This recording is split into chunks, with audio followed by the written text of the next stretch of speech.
I have set before thee this day life and good, and death and evil.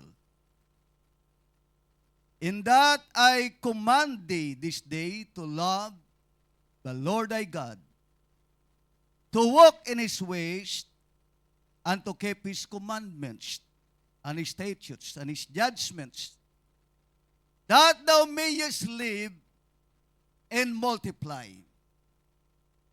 That the Lord thy God shall bless thee in the land whither thou goest to possess it.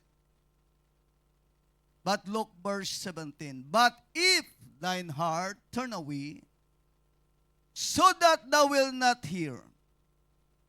Lumalaga yung pakikinig. But shall be drawn away and worship other gods and serve them, I denounce unto you this day that ye shall surely perish, and that ye shall not prolong your days upon the land, whither thou passed over Jordan to go to possess it. I call heaven and earth to record this day against you, that I have set before you life and death, blessing and cursing. Therefore, choose life, that both thou and thy seed may live, that thou mayest love the Lord thy God, and that thou mayest obey his voice, and that thou mayest cleave unto him, for he is thy life and the length of thy days, that thou mayest dwell in the land which the Lord sware unto thy fathers, to Abraham, to Isaac, and to Jacob, to give them. Open your Bible again in 1 Samuel, chapter 15, verse 22. 1 Samuel chapter 15, verse 22. And Samuel said, hath the Lord as great delight in burnt offerings and sacrifices, as in obeying the voice of the Lord. Behold, to obey is better than sacrifice, and to hearken or listen than the fat of rams. John 14:15, if you love me, keep my commandments. And today, by the help of the Lord, I will be preaching the subject entitled, God demands our obedience. Palakpakan po natin ang Panginoon as Pastor Bobby will come and pray for the preaching of the Word. Let's pray together. Lord, thank you so much for your powerful word that we have read a while ago. And I pray, Lord, that your divine anointing envelop Pastor Graelius to preach your word behind this pulpit with a power, with authority, and boldness, O Lord. And I pray all the congregation, Lord, open our mind, our heart to understand every line that we have heard today. Fulfill the purpose of salvation to the lost people, O God. Lord, we have a lot of guests in this house today. We pray, Lord, that bless their heart. Do not let them step out in this room nothing, Lord. But they will go home with you, Jesus, with salvation, with blessing, Lord, to be upon them. And even the whole congregation of New Life Fellowship, we expect, Lord, that there's something supernatural moving up your spirit, Lord, to each and every one of us. Lord, in Jesus' name, this is our prayer. Everybody say amen and amen. Amen. Hallelujah. The Lord bless you and be seated. Everybody shout amen. Masaya bang lahat, mga kapatid? Praise the name of the Lord. At ilan lang ba tayong mga men dito? Unti lang, ano? More than 10. Praise the name of the Lord. At once again, it is my great honor and privilege to preach to the ladies. It seems like a ladies' conference. Hallelujah. God demands our obedience. Now, obedience is a fundamental concept in Christianity. It is one of the essential virtue of being a Christian. Serving is a cornerstone of faith and a vital aspect of a believer's relationship with God. Obedience is not merely a set of rules to follow, but rather an expression of our love and devotion to our Creator. The Bible teaches us that true obedience stems from the heart that is fully committed to God and His purpose. So the concept of obedience in the Bible is intimately connected with our faith, as it requires believers to trust in God's wisdom and sovereignty. Even when these commands may seem challenging and difficult to follow. Sa military, mayroon silang kasabihan, obey first before you complain. But for us as a Christian, obey and never complain. Palakpakan po natin ang Panginoon. Now, the book of Deuteronomy was written by Moses. There are 5 books of the law, and when we study the Bible, it is called a Pentateuch. The 5 books of the law. Genesis, Exodus, Leviticus, Numbers, and Deuteronomy. And it was written by Moses. And the book of Deuteronomy was orally delivered by Moses 1 month before crossing the Jordan River. Parang hindi na sinulat eh. Orally delivered eh. Because the book of Deuteronomy was a warning. It is a last message. The Bible scholars considered it as the farewell message of Moses. So the book of Deuteronomy is considered as one of the most important book of the Bible. At kung titingnan po natin, ang book of Deuteronomy ay sinulat ni Moses yan dahil hindi siya pinayagan ng Panginoon na makapasok sa land of promise. Moses was the deliverer. He was used by God to deliver Israel or Israelites from the bondage of Egypt for how many years? 400 years. For more than 400 years. And Moses was one of the Bible characters considered as one who has a meek spirit, a humble spirit. And he was not allowed to enter the promised land. Alam niyo yung kasalanan niyan, di ba? Kung titingnan natin, parang maliit lang na kasalanan. Dahil instead of speaking to the rock, he smite the rock twice. And he broke the types. He broke the shadows. Yun ang kasalanan ni Moses. Dahil kung titingnan po natin ang 1 Corinthians chapter 10 verse 4, yung rock na yan, na pinalo ni Moses, yun si Jesus Christ.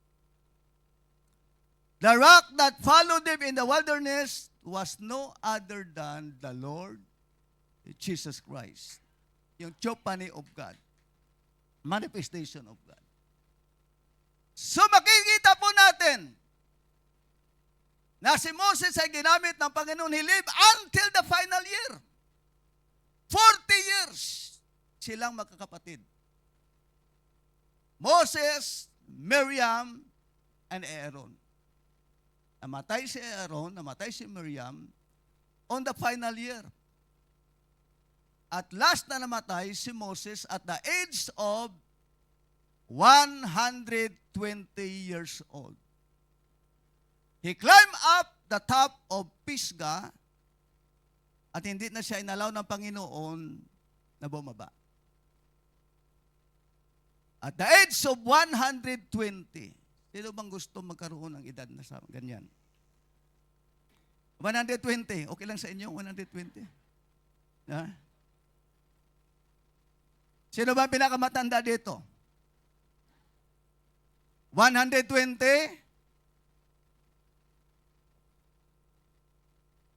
Wala. Lalo na tayo mga Pilipino, 40 years old. Lahat ng sakit, kumpleto na tayo eh. Sabi ng iba, complicated, hindi completed. Hindi complicated, completed. Lahat ng sakit. But the Bible says that Moses, when he was 120 years old, he was able to climb the top of the mountain. His eyes was not dim, nor his natural force abated. Ganon pa rin. Malakas si Moses. Siguro dahil sa prayer and fasting. Diba? May pastor tayo doon sa Mindanao, Pastor Dangkulos. 85 na siya ngayon eh. Yung bishop natin sa Panabot Church. At the age of 85, umakyat pa yan sa mga bundok, nagko-crusade. At the age of 85, kayo ilang age na kayo? Masakit na yung tuhod. Hindi na makatakbo. Hindi na kaya. Dahil may sekreto dyan. Ang tinatawag nating obedience. Everybody shout, praise the Lord. Dahil mayroong spiritual observations na makikita po natin sa Deuteronomy chapter 28, verse 1 and 2. Kahapon binasa natin yan.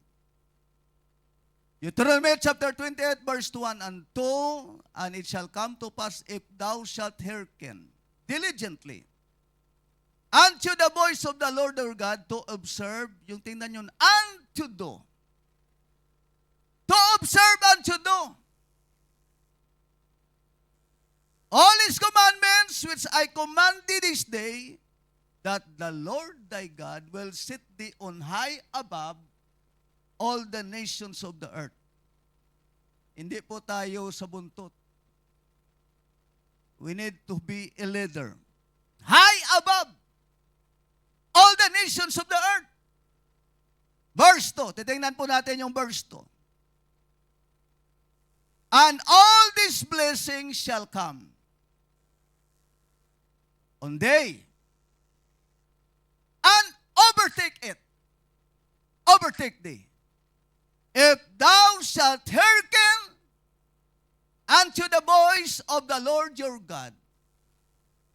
Number one observations, dapat po tayo makinig. After we listen, we need to apply it, we need to take action, we need to obey it. Everybody shall praise the Lord. Exodus chapter 15 verse 26. Exodus chapter 15 verse 26, and said, if thou wilt diligently hearken to the voice of the Lord your God and will do. Kasama yan eh. Kasama yan. Parang spirit and truth. Hindi mo pwedeng ihiwalay yung spirit and truth. But the Lord, sabi ng Panginoon, God is a spirit. And they that worship Him must worship Him in spirit and in truth. Mayroong mga churches that they worship God in spirit. Wala naman sa katotohanan. They worship God only in spirit but not in truth. Mayroon din naman na they worship God in truth, walang spirit. But we worship God in spirit and in truth. Because spirit and truth will not be separated. Everybody shall praise the Lord. Hallelujah. Sabi ng Panginoon, and said, if thou wilt diligently hearken to the voice of the Lord your God, and will do that which is right in His eyes, in His sight, and will give ear to His commandments, and keep all, ang sunod,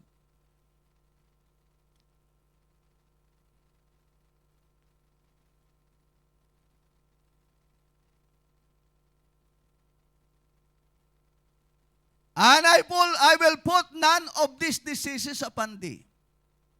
If you will hearken, listen, and do it, walang sickness.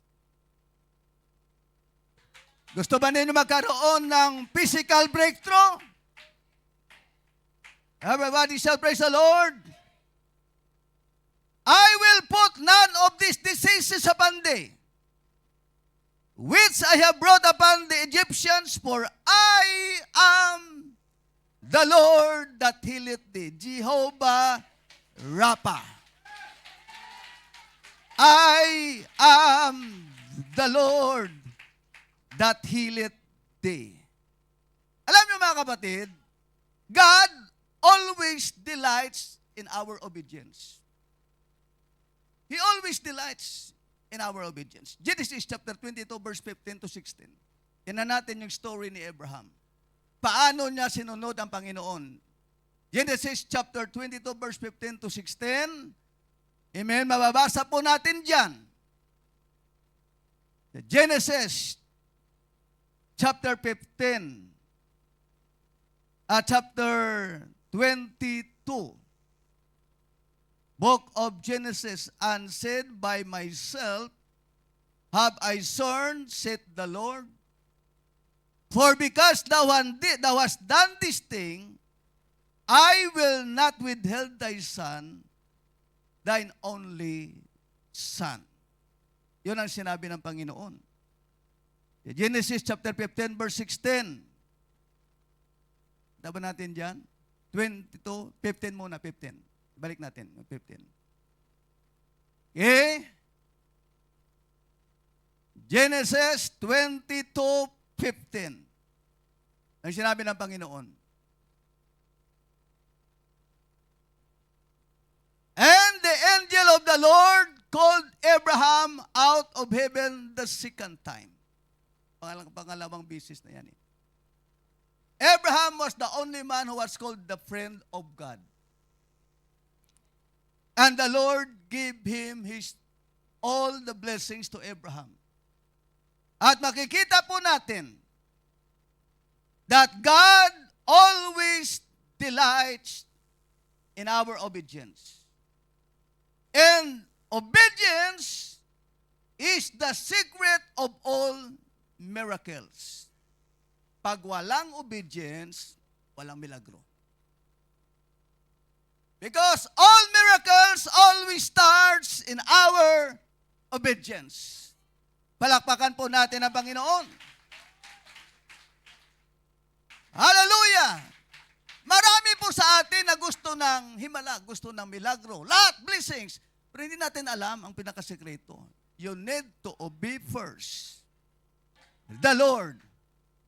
Pag bago pa magkaroon ng tinatawag na miracles, signs, wonders. Makikita po natin yan. Moses, sa Red Sea, di ba? Kikita natin eh. When Moses obeyed the Lord said, Moses, stretch forth your hand. Yung sa likuran, sundalo ni Paraon, sa kilid, bangin, sa harap, dagat.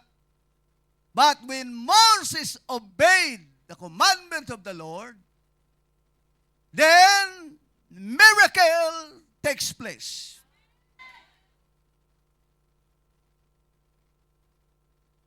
He parted the Red Sea. Makapangyarihan ba si Moses? Hindi. Moses is like us, an ordinary person, ordinary people. But we believe in extraordinary God.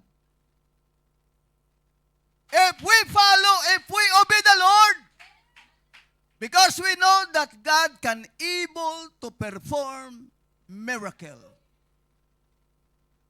Joshua, in the walls of Jericho, the Jericho was collapsed.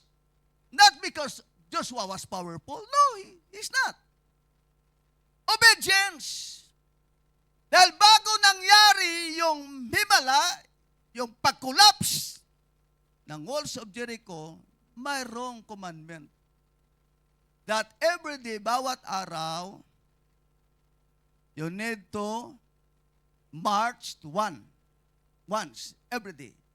But on the seventh day, you need to march on 7 times. Bago pa po nagkaroon ng milagro, Joshua followed the Lord. Joshua obeyed the commandments of the Lord. Hallelujah! Naaman, a Syrian captain, unbeliever. But because he followed the prophet that said you need to dip 7 times on the Jordan River. When in fact, Naaman has so many complaints. You know that. Why Jordan River? There are lots of rivers which is clean, but Jordan River at that time is dirty, muddy. But because Naaman obeyed the Lord, obeyed the prophets, 7 times. Because the Bible says that the commandment was specifically 7 times. God's perfect number. Hallelujah. And even in the wedding feast of Cana of Galilee, during the time of Jesus, di ba naubusan ng wine? And the Bible says, John chapter 2, even Mary, the mother of Jesus, in his physical birth, said, whatever Jesus said, do it. Basahin daw natin, okay? And the third day there was a marriage in Cana of Galilee, and the mother of Jesus was there. That was Mary. Amen. And both Jesus was called and his disciples to the marriage. May invitation. Pumunta si Jesus. But when they wanted wine, the mother of Jesus said unto him, they have no wine. Verse 4, Jesus said unto her, woman, what I have to do with thee, mine hour is not yet come. Parang hindi pa tama eh. Right time na magkaroon ng milagro. Verse 5, tinanan natin yung verse 5. Ano ba sinabi ni Mary?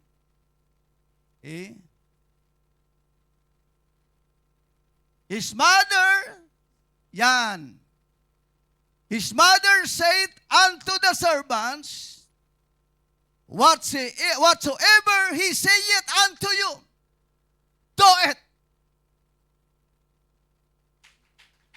So yung pinakasikreto ng miracle na yan, yung obedience. Whatsoever Jesus said unto you, do it. Everybody shout, praise the Lord. We need to listen and we need to obey. Exodus chapter 24 verse 7. Exodus chapter 24 verse 7, the Bible says, hallelujah, and he took the book of the covenant and read it in the audience of the prophet. Kinuha yung book of the covenant. And he said, all that the Lord had said will we do and be obedient. All that the Lord had said, we will do and be obedient. Deuteronomy chapter 4 verse 6. Tignan po natin. Keep therefore and do them. For this is your wisdom and your understanding in the sight of the nations, which shall hear of these nations, and see surely this great nation is a wise and understanding people. You want to be wise, full of understanding, full of knowledge? Amen? You need to read the word of the Lord. You need to do it. You need to follow it. Everybody shout amen. Hallelujah. James 1:22 in the New Testament. It is a commandment. The Bible says, but be ye doers of the word, and not hearers only. Ang lahat ng mga doers of the word ay palakpak ang mga kamay. Doers of the word and not hearers only. Deceiving your own selves. Kailangan po natin ang obedience. Yun po ang pinakasikreto eh. Sabi ng Panginoon, I have set before thee life and death. Everybody say amen. Blessing and cursing. Alam nyo, binigyan po tayo ng Panginoon the power to choose. Everybody say amen. At kung gusto po natin na magkaroon ng blessing, ay piliin po natin yung blessing na yan. Alam nyo, sa tagal ko na sa ministry, I really believe that the Lord will bless the righteous. I really believe that the Bible says the faithful man shall abound with blessings. And the blessings of the Lord makes us rich. Financial blessings, material blessings, spiritual blessings, physical blessings. Lahat ng blessings, package deal yan. Pag tayo po ay naglilingkod ng matuwid sa ating Panginoon. At alam niyo mga kapatid, poverty is a curse. Yung sobrang kahirapan, curse yan. Dapat magkaroon po tayo ng breakthrough. You want a breakthrough? Hindi ba kayo napapagod? Hindi. Hindi ba kayo gustong mag-resign sa pagiging mahirap?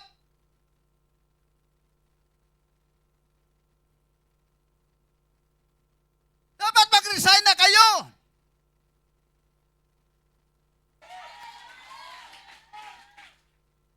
Diba sinabi ng Panginoon, Philippians 4:13, I can do all things through Christ which strengtheneth me. Palagi po nating kinukot yung Luke 1:37, for with God nothing shall be impossible. At palagi po natin ipinapangaral yung Philippians 4:19, but my God shall supply all your needs according to His riches in glory by Christ Jesus. Pero marami ng mga kapatiran natin, matagal nang naglilingkod sa Panginoon. Hindi pa mag-retire, hindi pa mag-resign sa era.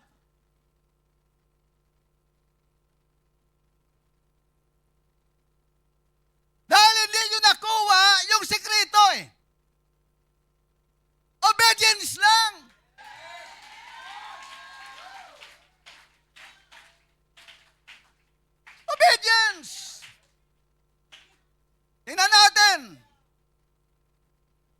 Isang araw, the Lord met His disciples. John chapter 21 yata yan eh. Buong gabi, yung mga disciples nandoon sa laot, nandoon sa dagat. Ang isda, di ba? Buong gabi! Walang kuha! Wala! Nang bumalik sila doon sa shore, nandoon ang Panginoon. Hindi ng isda ang Panginoon, pero nagluto na siya ng isda. Kita nyo yan? Oh, meron ng kinilaw, inihaw, di ba? Nandoon eh. And you can read it in the Bible. That's not fiction, that's not myth. It is in the Bible. Okay, kita mo talaga dyan eh. Sabi ng Panginoon, mga anak, kumusta? Kumusta? Sabi ni Peter, Lord, we toiled all night and we caught nothing. Ang pinaka-point dyan, kahit saan ka pumunta, pag hindi mo kasama ang Diyos,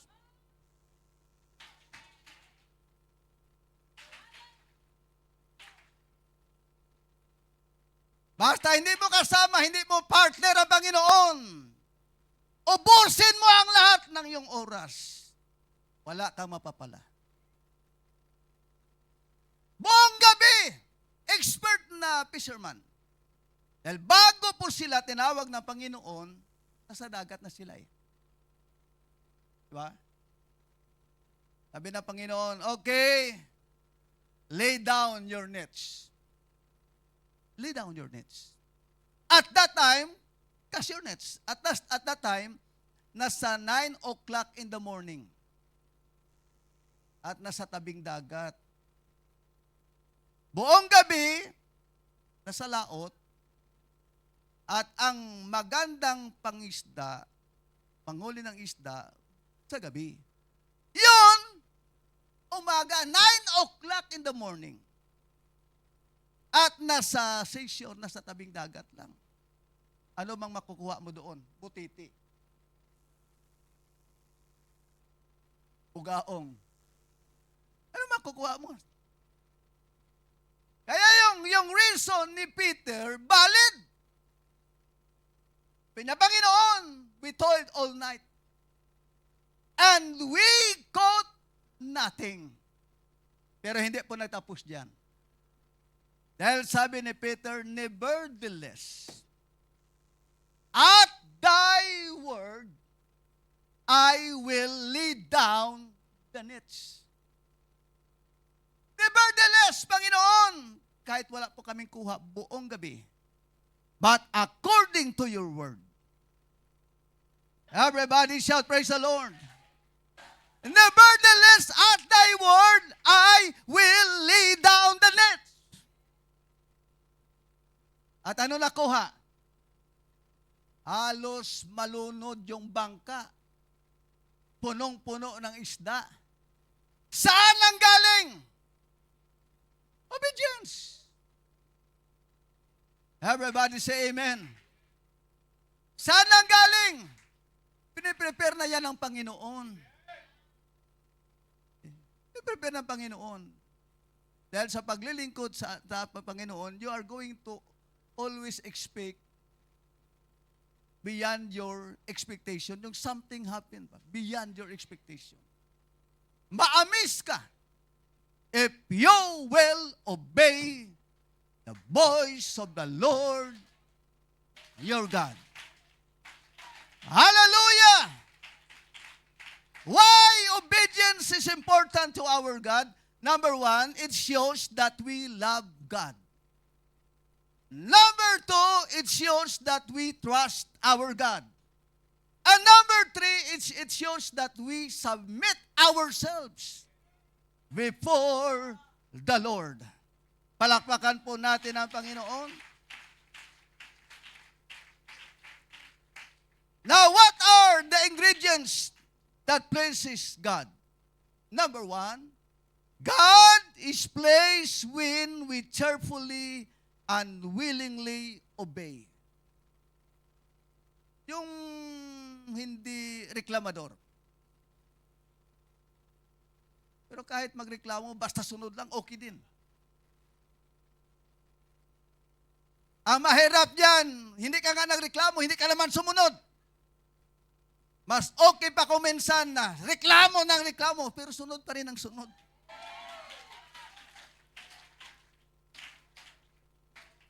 And God is pleased when we faithfully obey Him. Yung without any measure of reservation pag sinunod mo ang Panginoon. At kailangan po natin, bago po tayo magkaroon ng breakthrough, dapat magkaroon po tayo ng radical transformation. Radical transformation. Yun ang pinaka-importante, Pastor eh. Yung tinatawag nating transformation eh. And transformation always starts in our thinking. Di ba? Sinabi ng Romans 12:1, I beseech you therefore, brethren, by the mercies of God, that ye present your bodies a living sacrifice, holy, acceptable unto God, which is your reasonable service. Pero hindi po, wala po ang point dyan eh. Yung sa verse 2, yun ang pinaka-point dyan. Yung verse 2, and be not conformed to this world. Kaya sa mga worldly, hindi masyadong pinagpala ng Panginoon. Di ba? Be not conformed to this world. Even the doctrine of holiness, napakadali yan kung ikaw ay obedient.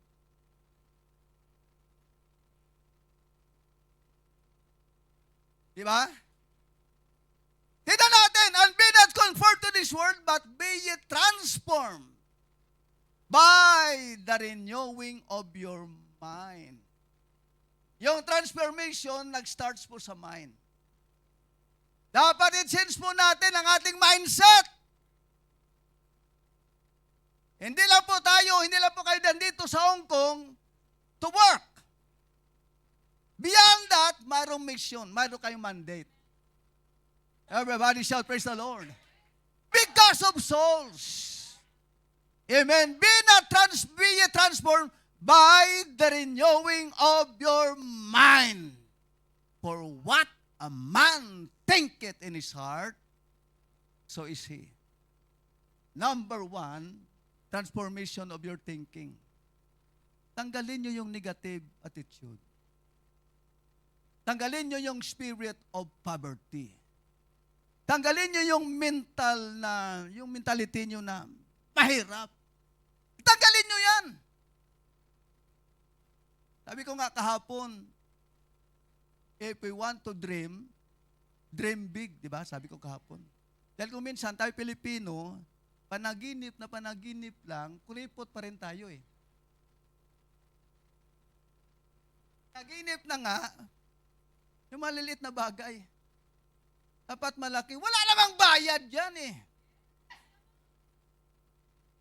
Di ba? At kayang-kaya natin yan.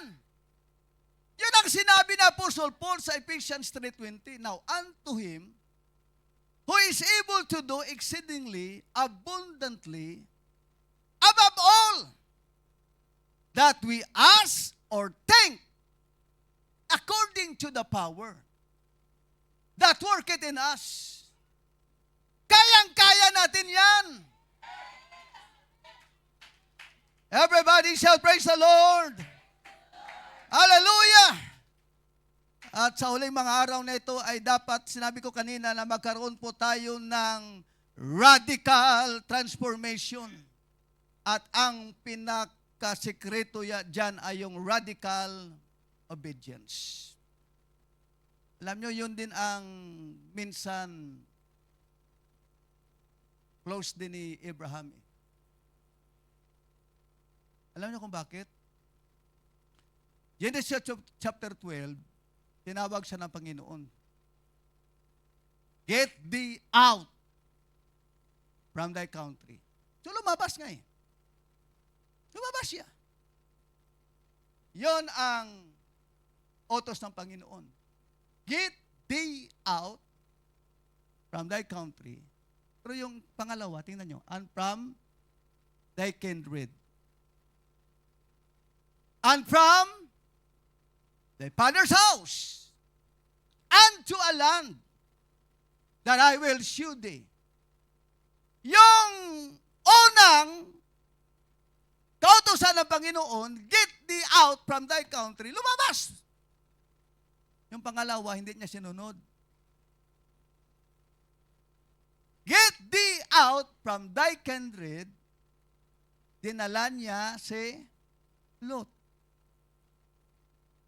Pangatlo, from thy father's house, hindi niya rin sinunod. Dinala niya yung kanyang ama na si Tera. Dahil yung word na Tera means delayed.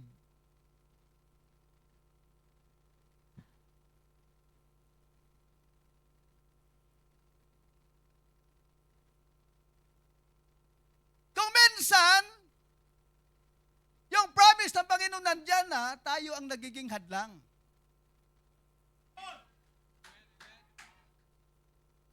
Because partial obedience is disobedience at all. Everybody say amen. Dinala nga eh. Dala niya yung pamangkin niya na si Lot, na nasib lang through the prayers of Abraham. Wordly yun. Dinala niya yung kanyang ama na si Tera, delayed nga eh.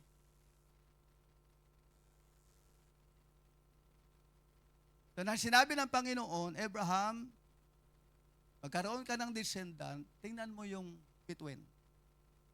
Pakarami. Like stars in heaven, and like the sun in the seashore.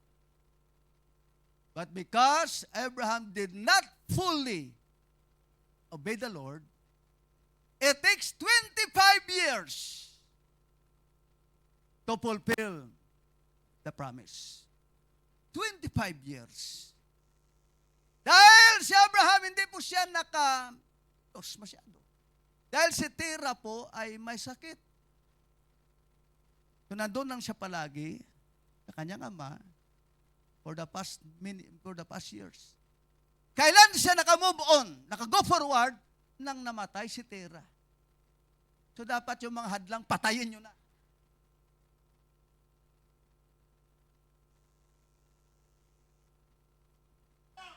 Tanggalin mo, hindi patayin. Tanggalin nyo yung mga hadlang. Obstacles, yung mga hindrances. At paano na-fulfill nung nagkahiwalay na rin sila ni Lot? Nandoon ang fulfillment. It takes 25 years. Pero kung sinunod lang ni Abraham yun, sigurado hindi naaabot ng 25 years. Kaya sa atin, huwag niyong hintayin na another 25 years pa ma-fulfill. You need to obey the Lord right now. Ngayon na, magkaroon po tayo ng radical obedience. Everybody shout amen. Hallelujah. At magkaroon po tayo ng radical generosity. Medyo mahinang palakpak.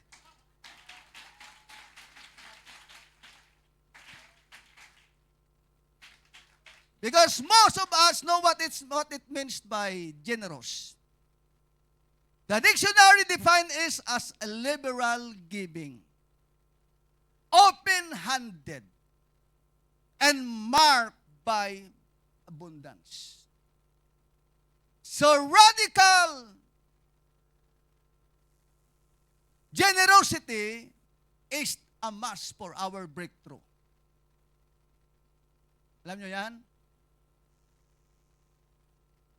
At sabi ng isang writer, sa lahat po ng creation na ginawa ng Diyos, yung tao ang pinaka-selfish. Sarili. Na ginawa ng Panginoon yung isda, sabi ng Panginoon, multiply. Di ba? After its kind. So hanggang ngayon, hindi naubusan ng isda. Because they multiply after their kind. Lahat! Pero nang ginawa ng Panginoon ang tao, nang isinilang po ang isang bata, ang kamay ay nakaganito na.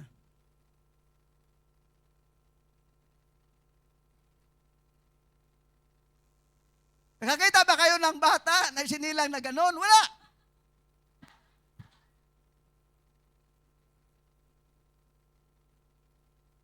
Ganito palagi.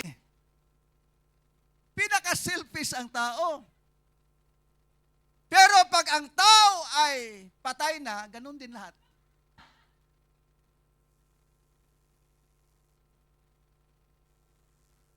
Yun ang tao. Sabi ni Jeremy Taylor, he who gives what he would as readily throw away, gives without generosity. For the essence of generosity is in itself sacrifice. Sabi niya, generosity is impossible apart from our love of God and of His people. But with such love, generosity is not only possible, but inevitable. John MacArthur said. Even Amy Carmichael said, you can always give without loving. Palagi natin yan But you can never love without giving. And the most obvious lesson in Christ teaching us is that there is no happiness in having or getting anything, but only in giving. Sabi ni Henry Drummond, the more you give, the more comes back to you. Because the greatest giver in the universe, and He won't let you outgive Him, is God. You cannot outgive God. Everybody shout, praise the Lord. Sa tagal din namin sa ministry, hindi pa po kami nakakita ng isang member na giver na nabankrupt. Everybody say amen. Dahil bawat piso na ibinigay mo sa Panginoon, it is not considered as expenses but your eternal investment. Everybody shout, praise the Lord. At pinagpala na po tayo ng Panginoon. But it always starts in our obedience. Galing po sa puso. Everybody say amen. Kaya sa uling mga araw na ito, sabi ng Panginoon kay Samuel, dito po natin nakikita kung gaano ang unang hari ng Israel, si King Saul. Saul ay pinagpala ng Panginoon for first 20 years. But during 21 to 40 years, wala na. The anointing was lost. The kingdom was lost. Because the Bible says, to obey is better than sacrifice. For rebellion, yung verse 23, is as the sin of witchcraft. So, hindi ka na dapat pumunta sa mga witchcraft.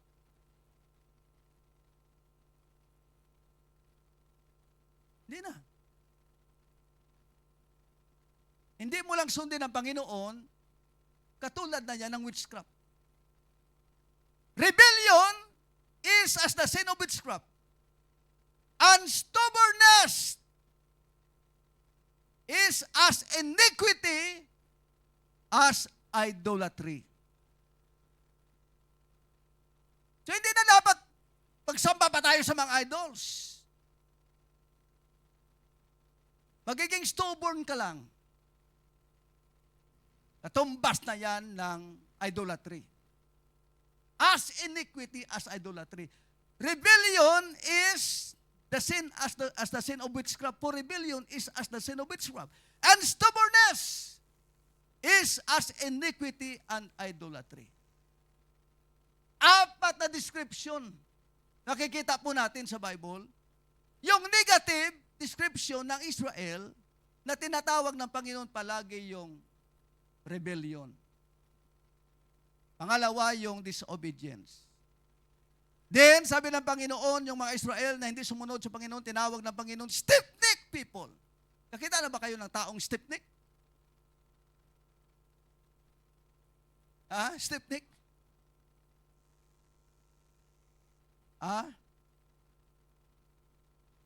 Sabi ng Panginoon, stiff-neck, rebel, stubborn, stiff-neck, high-minded. At ang pinaka-bagsik dyan, yung sabi ng Panginoon, hard-headed. Parang Pilipino, no? Mga hard-headed. Matigas ang ulo. Pero wala yan dito sa Hong Kong. Wala yan dito. Ang nandito ay mga obedience. Palaging sumusunod sa Panginoon. At sa umagang ito, mga kapatid, ang pinakasekreto ng obedience humility, pag mayroon kang Spirit of God. Kasi yung tao, akala ko kasi noon, yung mga mayabang, pastor, yung mga disobedient, yung mga mayaman lang. Meron pala kahit mahirap. Akala ko yung mga gifted, talented, highly educated, yun ang mga mayabang. Grabe pala itong walang pinag-aralan. Grabe itong walang pinag-aralan eh. Hindi tumatanggap yan eh. Everybody say amen. At kung titingnan po natin, lahat po, if we are going to fully surrender ourselves before the Lord, and we will obey, then all the blessings will come. Magkaroon po tayo ng spiritual breakthrough, financial breakthrough, physical breakthrough. Pag tayo ay palaging sumusunod sa Panginoon, saan man dako tayo pupunta, the Lord will bless us. Palakpakan natin ang Panginoon. Tayong lahat ay tumayo, mga kapatid. Hallelujah, hallelujah, hallelujah. God will prosper the works of our hands. Deuteronomy chapter 30 verse 9, God's blessings extend beyond mere provision. He prospers the very work of our hands. He invests in our efforts, multiplies our impact, and bless our families. If we align our actions with God's principles, then the Lord will bless us. Ang pinakamaganda dyan, sabi ng Panginoon, I will rejoice in your prosperity. Ibig sabihin, masaya pala ang Panginoon, maligaya pala ang Panginoon, pag nakikita po tayo ng Panginoon na nagpa-prosper. Everybody say amen. Pero sabi ko kanina, the Lord always demands our obedience. No miracles pag walang obedience. You want miracle in your life? We need to obey God. We need to believe in the name of the Lord. We need to have a powerful insight, even in this last days. Praise the name of the Lord. Itaas po natin ating mga kamay as we worship the name of the Lord. Hallelujah. Let us magnify the name of Jesus.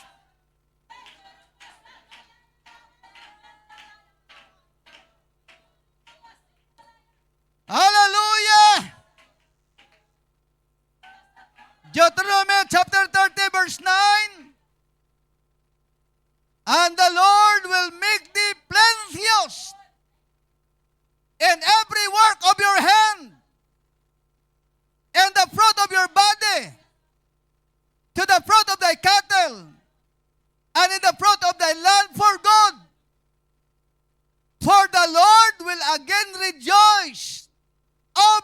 for good, as he rejoiced over thy fathers. Ooh, hallelujah, come on. Yes, rejoice in the Lord always.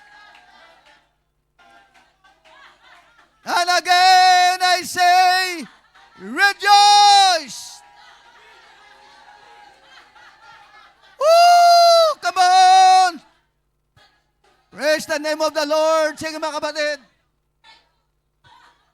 Praise God. Shall we worship the name of our Lord? Hallelujah. The scripture said, hallelujah, according to the power that worketh in us.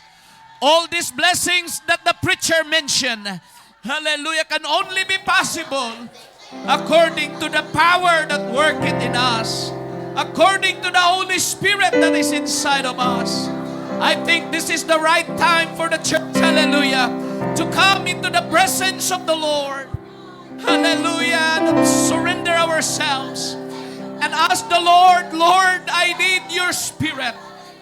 Because we cannot have this radical transformation outside from the presence of God. This transformation can only be made possible through the touch and through the power of the Holy Spirit. Guests and visitors, you are here in the house of God. I don't know and we don't know your need. But there is a God, hallelujah, that we worship here. His name is Jesus. He is ready, hallelujah. He is ready to bless your life. He is ready. Just release your worship, hallelujah, as you open your mind, heart, and soul to the Lord. Those who did not yet receive the gift of the Holy Ghost, we invite them first to come into this altar.